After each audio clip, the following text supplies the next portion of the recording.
For most of my life, Libya was a word with bad associations. Libya meant Gaddafi. Libya meant terrorism. Pan Am Flight 103 went down in a blazing fireball. Libya meant a bad place where a comical, megalomaniacal dictator was the absolute power. Nobody in Libya, however, was laughing. Reports of explosions. Clashes between rioters and security forces. In 2011, what was previously unthinkable happened. The Libyan people rose up and fought for their freedom. Heavy battles raging around the Libyan capital. They fought like hell. The rebels are about to force Gaddafi's complete departure. And they recorded the whole thing on their cell phones. I took a walk through this beautiful world. Felt the cool rain on my shoulder. Found something good in this beautiful world.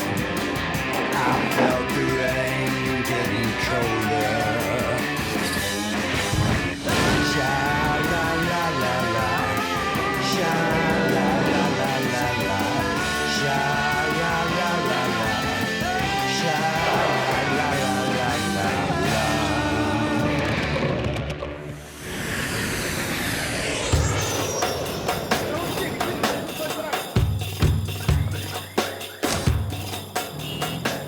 It's amazing, arriving here after all you see on TV these days, that Libya is in fact functioning at all. But it is. The fountains across from the Corniche are operating. Traffic works, kind of. At the Radisson, club sandwiches arrive on time in the lobby. The occasional flash of camo and a security scanner are really the only discordant notes. Todd, you don't want to take the video. Oh, they don't? Okay. Yeah, they don't. Inside the old part of the city, men slaughter a camel, while a girl records it with her iPad.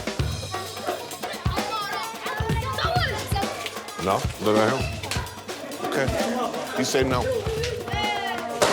Kids are setting off fireworks in the Medina. Incoming. Tomorrow is the Prophet Muhammad's birthday, and people who have not known freedom for nearly 50 years are ready to celebrate.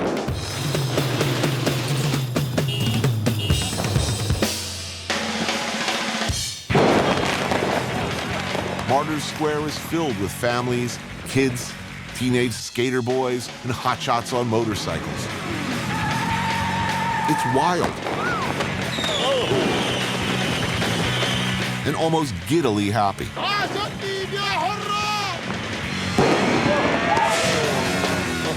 Man. Young men in the camouflage pants of the militias, most of whom were civilians until last year, do their best to sporadically keep order or just join in the fun.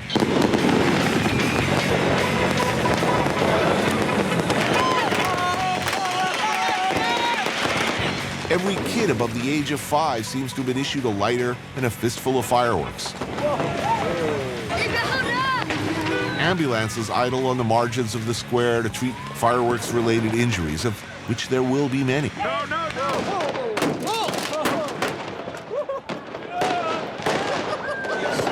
That was good.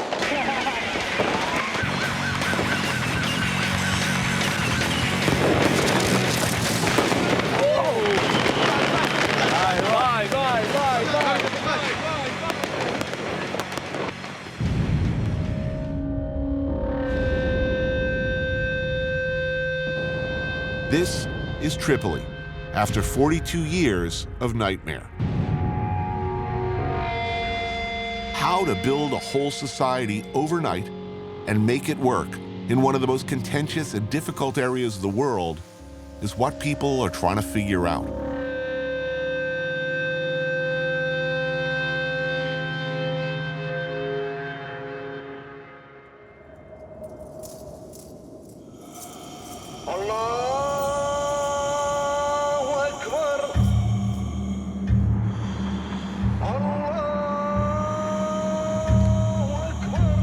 So, before the war, did you think it would ever be possible? Did you dream someday this will change? No. In Gaddafi's time, you cannot say a word. you get killed. That's it. It was impossible. But then I joined the group, you know? Right. The revolutionary. Omar is young and was even younger when the fighting started. He, like so many Libyans from around the country, and many who had left, heeded the calls for revolution on Facebook and Twitter. They fought in Tripoli, Benghazi, Misrata, and everywhere in between. Who won this war? Young people or everybody? Everybody. But the young people, they started it. What was your day like as a revolutionary? You keep one thought in your mind. You do this for the next generation, for a better country, for a better life. You have a future now. Before Yeah. people, you know, There what was people the say. future of Libya before Gaddafi's regime. We're not gonna sugarcoat it. We were slaves for the Gaddafi. Oh, this looks good. Yeah, it is. Barracuda is a seafood restaurant just outside of town on the Mediterranean coast. One of the best foods in Libya, I think, the seafood. The menu's not printed on paper. It's laid out right there for you on ice. We have dot here. What do? They just grill that? Yeah, they open it and grill it. Some garlic, some sauce. It's really awesome. You pick out the stuff that interests you from the daily catch, Okay, let's get one of these. One of these. Some shrimps, calamari too. and they cook it for you the way you want. Good done. Oh, beautiful. Wow. That's delicious. This is the stuffed calamari, Libyan style. With so many seafood, stuffed inside of it, like a turkey. Good sauce. Wow. Man, we are living large today. Yes, we are. Bismillah. Bismillah. So, what were you doing before the war? I was a travel agent. You were a travel agent? Yes, and I was studying too, in medical school. Many of the people who started the revolution, who fought in the streets with makeshift weapons, were, like Omar, medical students, garage mechanics, or simply teenagers. They transformed themselves in a matter of months from kids playing PlayStation to hardened fighters and field medics. Nobody believed that he can be removed, really. Extraordinary. Yeah.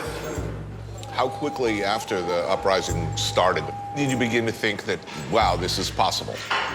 That we might actually win? The first day when the uprising, First day. yeah. The day before, you're thinking, impossible. We'll be stuck with this son of a bitch Whatsoever. forever. And then a few hours later, it's like, wow, this might work. Seeing groups with you going toward the Martyr Square, demanding their rights. At that moment, you feel that you can do anything. That this is gonna happen. If it didn't, well, I've died trying doing it. At least we've died like men doing it.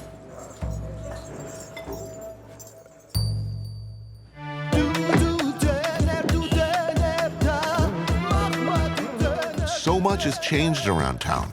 So much is changing. New music, graffiti, these things, they mean something.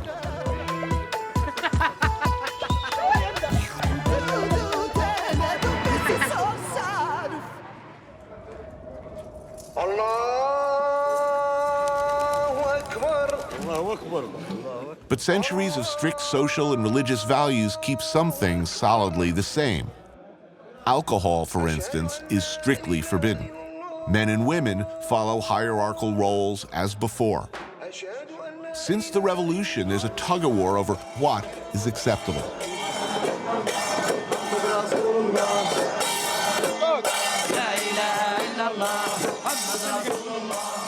Outside a mosque in the Medina, men fill the narrow street to celebrate Muhammad's birthday.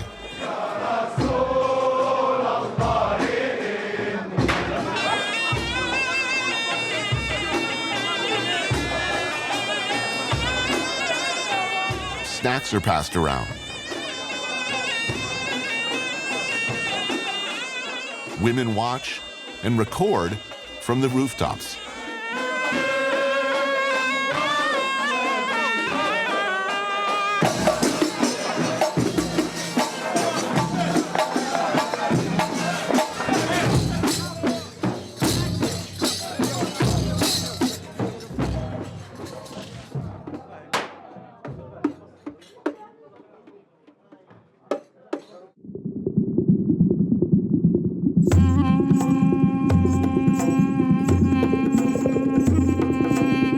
aren't a lot of conflicts in the world where there's a clear bad guy.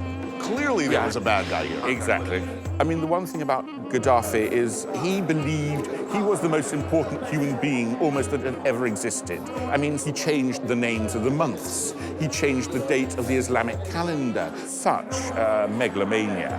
And as you well know, anyone outside, you mentioned the word Libya, everyone would just say Gaddafi. Yeah. Gaddafi stole the identity of Libya. Michel Cousins is the co-founder of the English-language paper The Libya Herald and has known several different Libyas in his lifetime. For so long, the news has been the personality. Gaddafi turned up to open a shopping centre. Gaddafi turned up to open an envelope. Those of us who knew Libya, who knew there was another Libya, wonderful people, we would talk about it as you talk about a dead person. Do you remember this? Do you remember that? And then in February 2011, suddenly there was resurrection. The dead came back to life. We meet at a Libyan coffee house, a traditional, male-only sort of a joint. Cafe culture is big here, a holdover from the days of Italian colonization, when Mussolini tried to rebuild Rome's long-lost empire. It's just been the most amazing experience, seeing the rebirth of a country, of a people. I mean, last night's fireworks. There was a general sense of exuberance bordering on anarchy. I mean, I felt very happy there last night, if someone in peril. Yeah, well, it's Christmas. It's whatever, it's the 4th of July rolled into one. But also, there are people who are trying to stop it, sort of Puritans, extremists, if you want to say militants.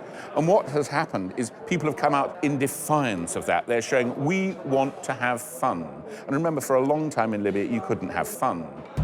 The biggest misconception is that the place is turning into another Afghanistan and Iraq, where you've got bombs go off, attacks. But it's not, as you've seen. Libyans have gone through an awful time having fought for freedom. People have died, people have struggled, and that's going to hold them together.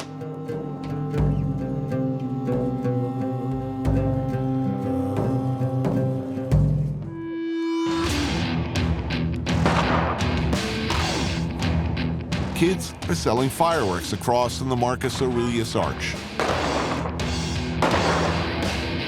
One is constantly reminded that Libya was once a vital part of the ancient Roman Empire. That was nearly 2,000 years ago.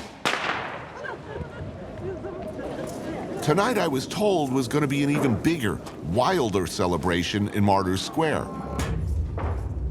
But something has happened since last night. The British Foreign Office has just told all UK citizens to leave Benghazi, Libya's second largest city, due to an unspecified threat. The Libyan government, such as it is, has denied any basis for such drastic action. A lone cherry bomb now and again, an awkward flurry of Roman candles. The buzz of last night's chaotic partying harshed, big time. Whether or not this is a result of the larger geopolitical situation, the vibe towards this Western film crew seems apprehensive, uncertain.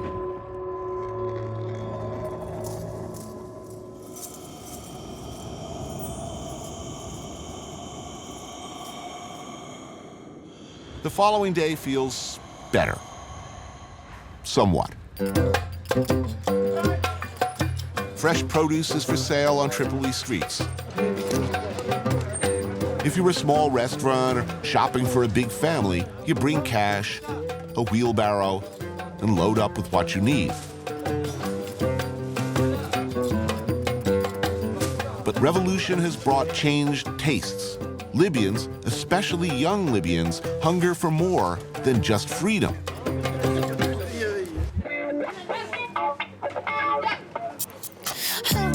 They hunger for places like this. Kentucky Fried Chicken? Uncle Kentucky Fried Chicken. Kentucky. Okay. The Colonel and his buddies, the King and the Clown, have not quite made it here, given the uncertainty of the situation. So in the meantime, places like this have been popping up. Uncle Kentucky, awesome. Let me tell you something.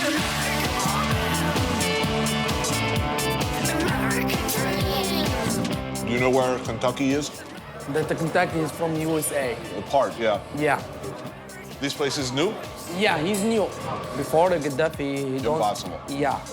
And now, it's normally. Oh, that's nice. How you found it? Spicy delicious. Bismillah. Bismillah. Johar, like many Libyans his age, fought to overthrow Gaddafi. He was there, gun in hand, when they stormed Gaddafi's palace compound. Happy? Excited? And It's a they're good fighting. day? Yeah. It's giving to me nice feeling. Nice feeling, the Gaddafi. He's killed my cousin. How you should be feeling? Exactly, I'm feeling good. Because I wanted to kill them. I don't want to say anyone die more. He's killed for nothing. The first time I think the kill people is bad, but he's leave me do that. Because if I don't kill him, he's kill me. Right. It's nice to see freedom. It's nice to see the bad guy gone. It's nice. I feel welcome here. Finally, we say no for him. And he's now died. That's what we wanted. To Johar, a few pieces of greasy fried chicken eaten in a brightly colored fast food setting means something more than a calorie bomb. That's why fighting. That's why I give it a lot of blood from my country, because I wanted feeling that, the taste of freedom. The taste of freedom. It's nice taste.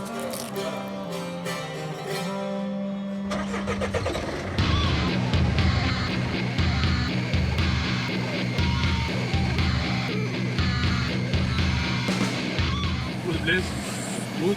Yeah. Good. Good food.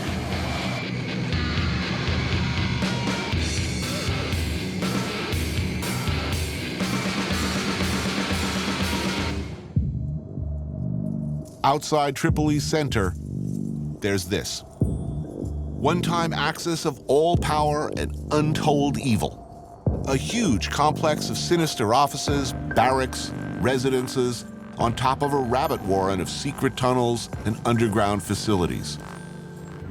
The Bab al-Azizia, Gaddafi's enormous compound.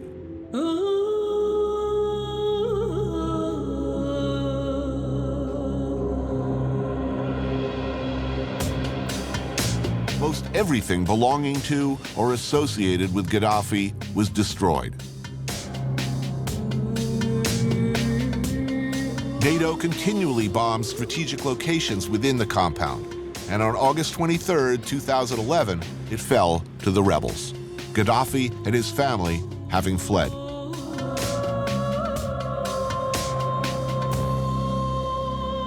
This is what's left of Gaddafi's palace. So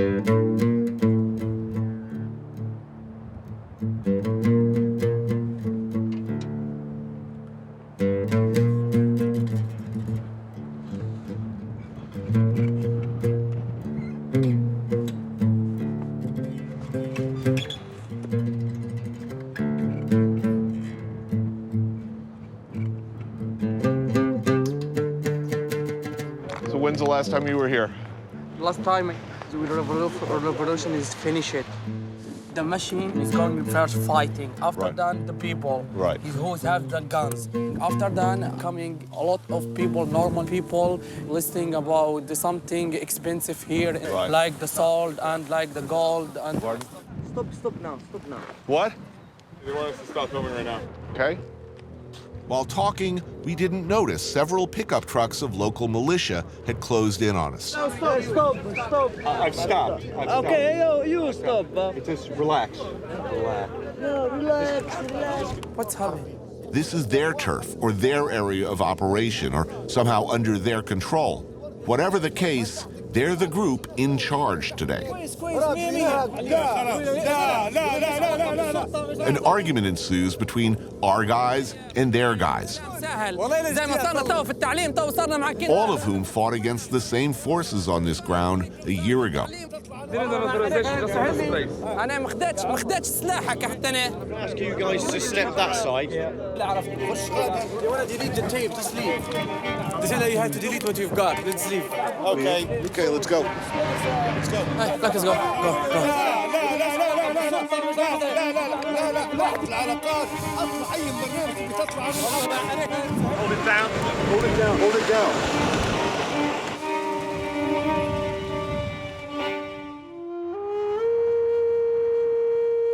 Libya is denying that there is an imminent threat to the safety of Westerners in Benghazi.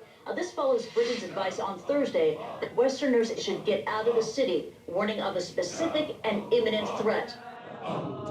If you follow the news, you'll be reminded about how the lack of centralized power in the wake of the 2011 conflict has seen an increase in Islamic militancy in Libya. Westerners and Libyans are still very concerned with the fragile... What you see is not encouraging.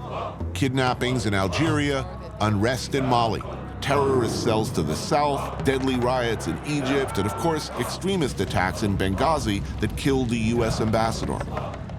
All those things are very real concerns. But if you only look at what's on the news, you can miss maybe what's a bigger picture.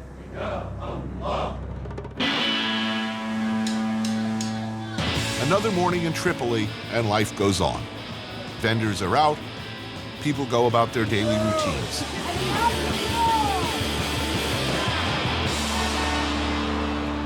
This is our traditional breakfast. What is this dish called? Sfins بالدحي, which is an overstretched donut, I suppose. Right, with an egg. With an egg on top. What's the little pancake they put on top? That's just to hold the egg in? Yeah, just to hold the egg in. It's like a hat crepe. for it or a cover or something. You can get them with cheese, you can get them with chili paste, you can have them with honey, with sugar. How do you like yours? I like mine cooked, to be honest. What's the name of this neighborhood? This is Fashnoum. This is the cradle of the revolution. Right, now this was the first neighborhood to rise up. Yes, this is the first place to rise up. Why do you think this neighborhood and not... It's an impoverished neighborhood. It's been always lied to by this regime. They made them feel like they are not from this country, to be honest.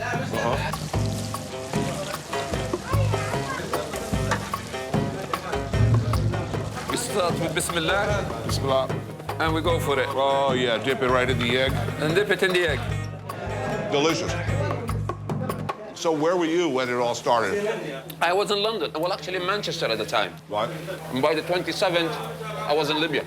We went out to see his house yesterday, the compound. Well, I was one of the guys who entered from the southern gates, not northern gates.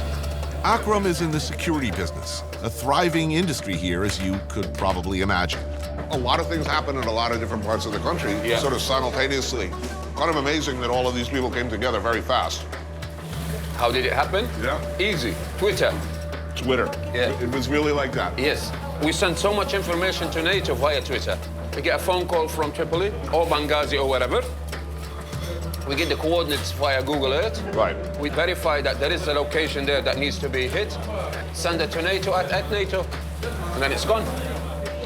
Really? Yeah. How does that feel, knowing you can call in a Tomahawk missile over there?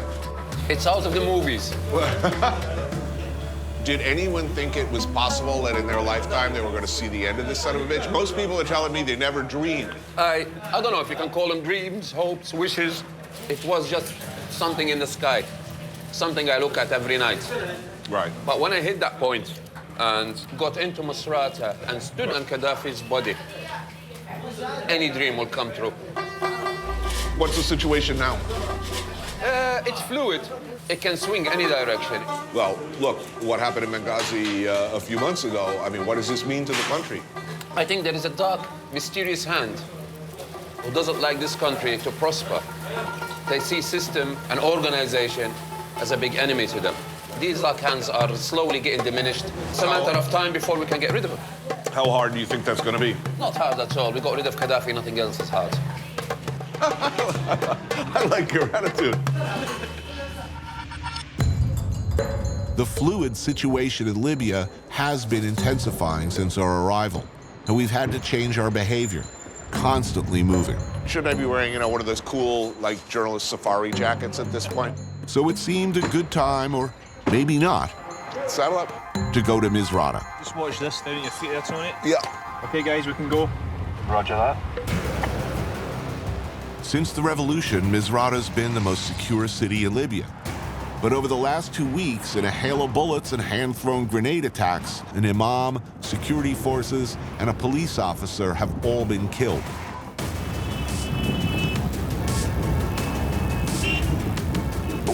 forward. You go past me.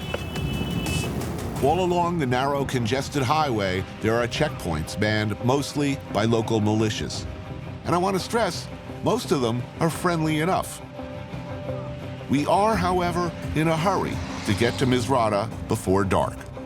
Traveling at night around here is not advised.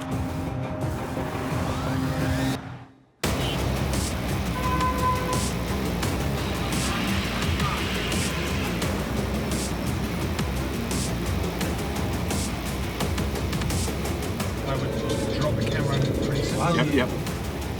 Stop the camera. Stop the camera. Pulling into town after dark, it doesn't feel like a happy place to be right now. Misrata is where some of the fiercest and most heroic struggles of the war occurred. Resistance was the most determined, and the response by the Gaddafi forces especially merciless.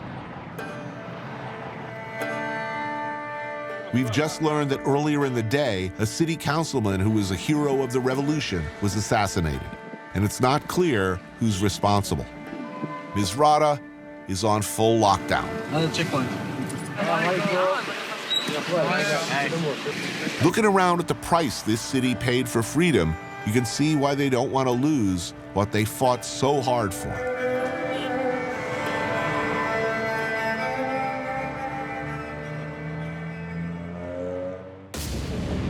Morning in Misrata.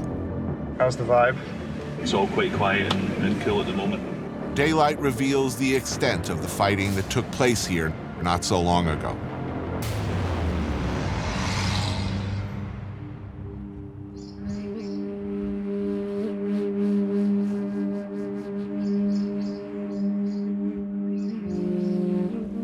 This used to be a vegetable market. Clothes. One of Gaddafi's soldiers' clothes. He left them here and ran. Yeah, because that's what they did in Tripoli.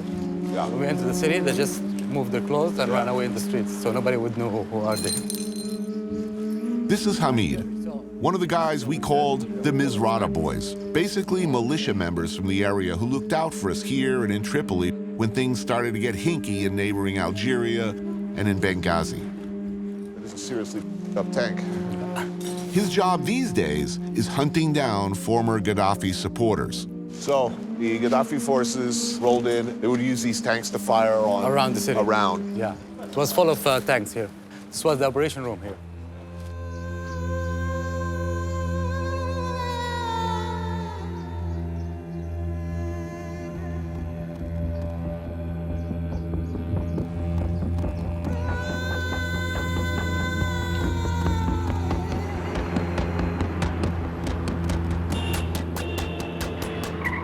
Now, if you had any doubt about the terrible odds these young revolutionaries were facing during the early days of the fighting, especially in the months before NATO came in with air support, check out Misrata's War Museum.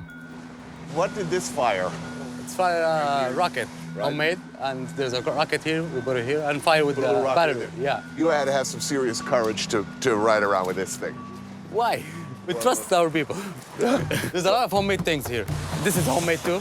It fires a big rocket. This is Grad, homemade, this one. This was from a helicopter. Yes. We got it and we brought it in the cars. You took it off a helicopter and you put it on a car. And you know what this is for? You know Molotov? And we so it's basically a crossbow that fires Molotov cocktails. Yeah, Molotov and TNT sometimes. You're shooting this at people who have mortars. And tanks. Tanks. Tanks, yeah. You're shooting this at tanks. Yeah, because that's what we got at the time. That's what you had, man. Yeah. It's awesome. The next president of Libya, the one who's going to be in charge, this is his chair. He has to think twice before he sits on it. So never screw your people. Yeah, never screw your people. I'd remember. And here, these are Gaddafi stuff. Now, this was all taken from the compound. Some of them from Sirte. It's mixed. That's his AK, his chair. Preferred hair products? His shaving kit. See, he is wearing a mask. Oh, his beauty mask. Yeah. I could use some of that. It's Gaddafi. He's beautiful, you know.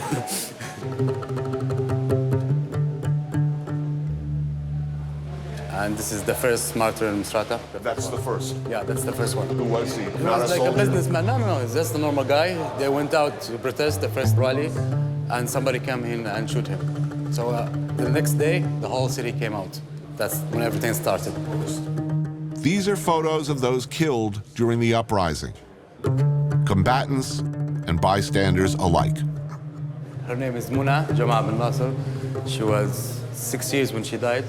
Shelled in their homes, tortured to death in prisons, shot by snipers. Look at this kid. He died with the victory sign. They killed him like with a grenade.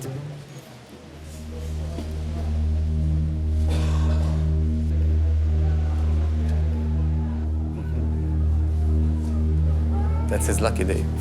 Yeah. You know what he was saying? He's saying, "What's going on, guys? Why my sons? Why are you doing that?" He still have the T-shirt. Yeah. Yeah, with the blood in it.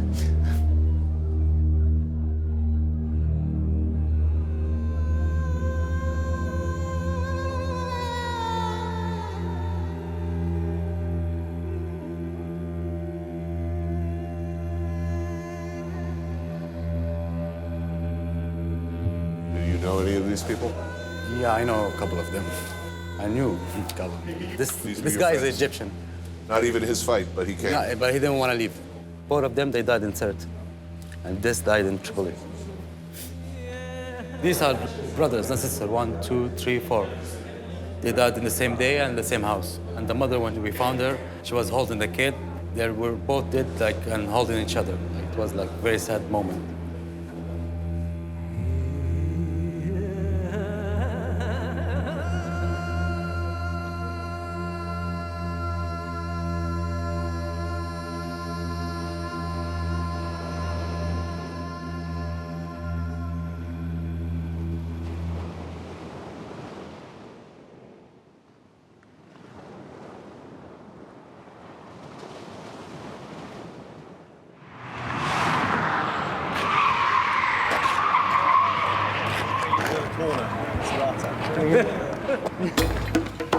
Really notice I'm going full blitzer on this shoot. The Mediterranean Sea defines Libya's northern border.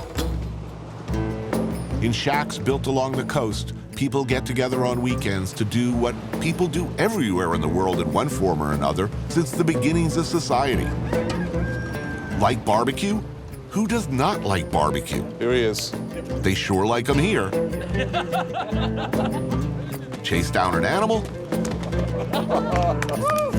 Kill it? Cycle of life. Cut it into pieces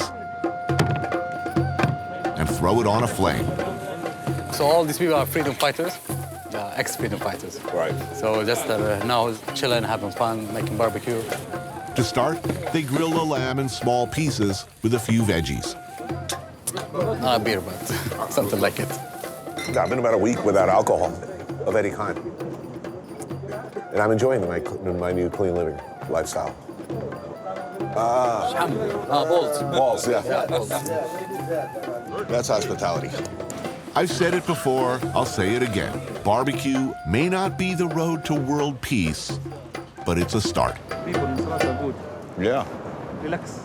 Yeah, laid back. In English, in American, laid back. Laid back. A stew made of kidneys, liver, and heart, served family style. Feel free to eat with hands. Right hand only, please. And a really traditional thing left over from the Italians. Basically, pasta with ragu. Hi-yo-ho! Hi-yo-ho! What's this dish called? Bakuki.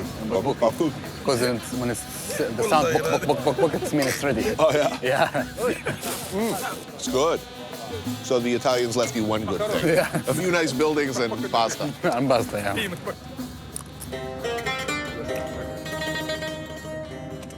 So the story of Misrata, the story of Libya seems to be ordinary people suddenly called upon to do extraordinary things. Where were you when war broke out? I was in Canada, in Montreal. You're studying medicine? Yes. Dr. Jihan put her medical studies on hold to help tend all manner of horrible war injuries. What kind of procedures were you doing on a regular basis? Everything, without prior practice and knowledge. So you just like kind of in the situation, trying to pick up things. How many patients did you treat a day? 60, 70. 60, it's like 70. a lot. Like the whole hospital was full. When you heard he'd been killed, what did you feel? Relief? I felt relieved. I was like realizing that, okay, it's over, and trying to heal my own wounds, because in the middle of it, you just go, and you never realize how much injuries and trauma you got inside yourself. Because before, you never think of like, we're gonna survive and we're gonna have a free Libya or anything. It's just like going with the state of mind that I'm gonna do my best, and I'm ready in peace with myself if I die. And then you find yourself here. Now it's like, now it's the gray area. Jihan risked her life along with the men, but traditional and hidebound rules of conduct do not allow her to sit with them during dinner. She's relegated to what might be called the kids' table. What can one say, we who like to think of ourselves as more enlightened in this area? I don't know. Rightly or wrongly, I said nothing. What does freedom mean? I don't know that either, I guess.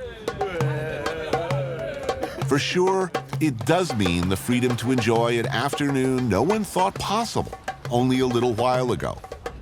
The freedom, at least, to joke, to laugh, to be for a while relatively carefree. Misrata, Libya. Goodbye.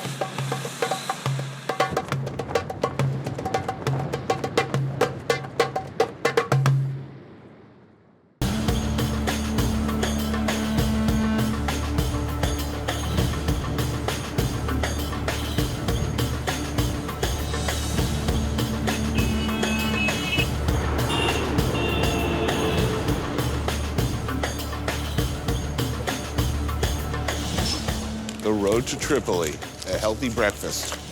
Ooh, liver sandwich. When they talk about a high-risk environment, I think they were talking about this.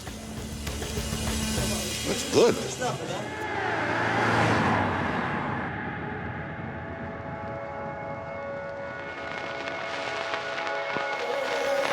Halfway back to Tripoli, the magnificent ruins of Leptis Magna.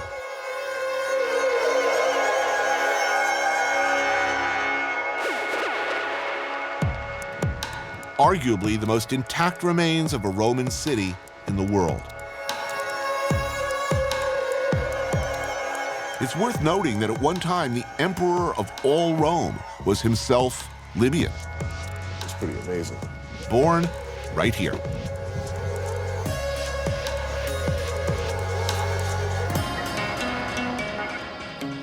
Someone chipped off all the dicks.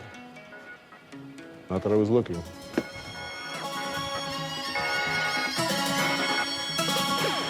Anywhere else in the world, this place would be overrun with tourists. But look, no one. You're free to wander as you wish. Quite a backdrop, you know? If you're seeing a little dinner theater production of Our Town a couple of thousand years ago. Not bad. The only other visitors today are a troop of Libyan Boy Scouts.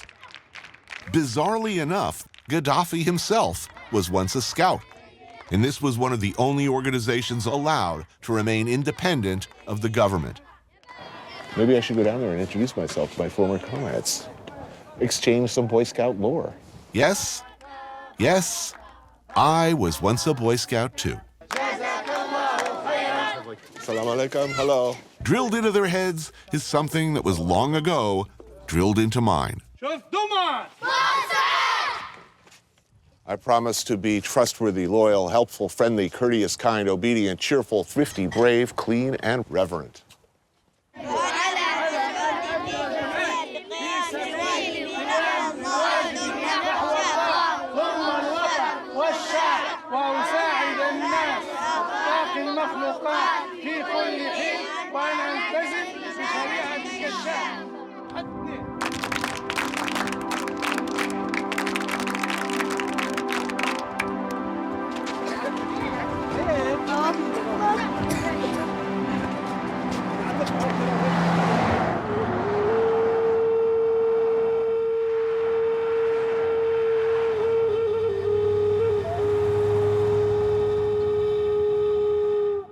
You know, it's been a really difficult shoot for a whole lot of reasons. It's not easy to shoot here.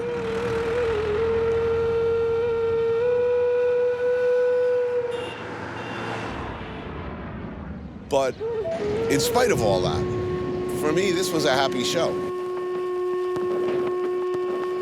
It's Libya. They were supposed to be the bad guys, a bad country filled with bad people, right? I don't think so. I met a lot of really nice people here. Nobody's saying we're going to be perfect tomorrow. Everybody seems to be saying, you know, look at us in 5 years. So that is a pretty reasonable attitude. How are you? Love you, Libya. This is a place that's filled with a lot of extraordinary people who've done an extraordinary thing on very short notice, under very difficult circumstances, and at a very difficult time, who are continuing to do the best they can. And I wish them well.